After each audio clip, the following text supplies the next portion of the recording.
प्रिय बच्चों, आज के लिए एक बहुत बेहतरीन कहानी प्रस्तुत कर रहा हूँ आपके लिए। टीनू और चिड़िया के घोंसले की कहानी।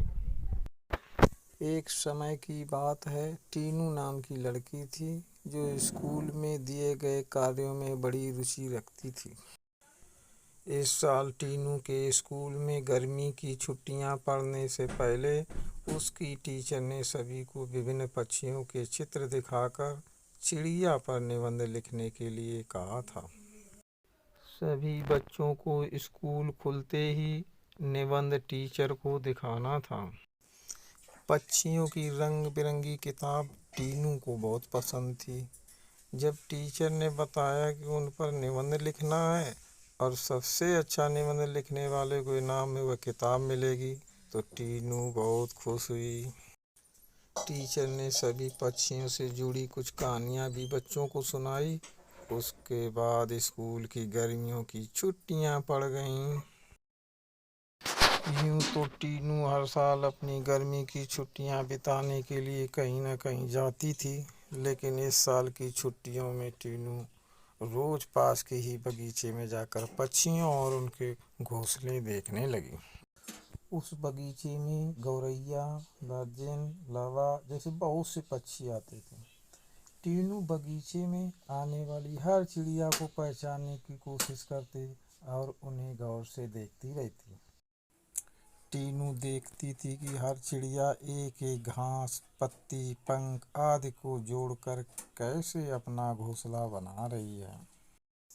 उसके मन में होता था कि चिड़िया को घोंसला बनाने में कितनी मेहनत करनी पड़ती है। टीनू चाहती थी कि वो किसी तरह से उन पक्षियों की मदद करे। एक दिन टीनू ने देखा कि पास के बगीचे में बदमाश लड़कों ने लावा चिड़ियों का घोंसला तोड़ दिया था। टीनू को ये देखकर बहुत दुख हुआ। उसने सोचा कि क्यों न मैं इनके लिए खुद एक दो घोंसले बना दूं, शायद इसका इस्तेमाल कर लेंगे। टीनू को लगा कि वो कुछ ही देर में घोंसला बनाकर तैयार कर देगी, लेकिन टीनू पूरा दिन तिनकों और दूसरी चीजों से चिड़िया का घोंसला बुनती रही। बड़ी मुश्किल से जब घोंसला तैयार हुआ तो घोंसले को पेड़ पर टिकाने के लिए कुछ मिला नहीं। टीनू की माँ यह सब देख रही थी। तभी टीनू ने माँ को बताया, देखिए ना, मैंने चिड़िया के लिए घोंसला बनाया है, मगर यह उतना सुंदर नहीं है जितना चिड़िया बनाती है। मैंने सोचा था आसानी से एक सुंदर घोंसला बन जाएगा, लेकिन ऐसा हुआ नहीं। यह घोंसला अंदर से काफी कठोर बन गया है। क्या आप इसे मुलायम बना देंगी? किसी तरह से टीनू की माँ ने उस घोंसले को थोड़ा ठीक किया। उसके बाद टीनू ने उस घोंसले को धागे की मदद से पेड़ पर टिका दिया। अब बगीचे में बैठकर टीनू लावा पक्षी के आने का इंतजार करने लगी।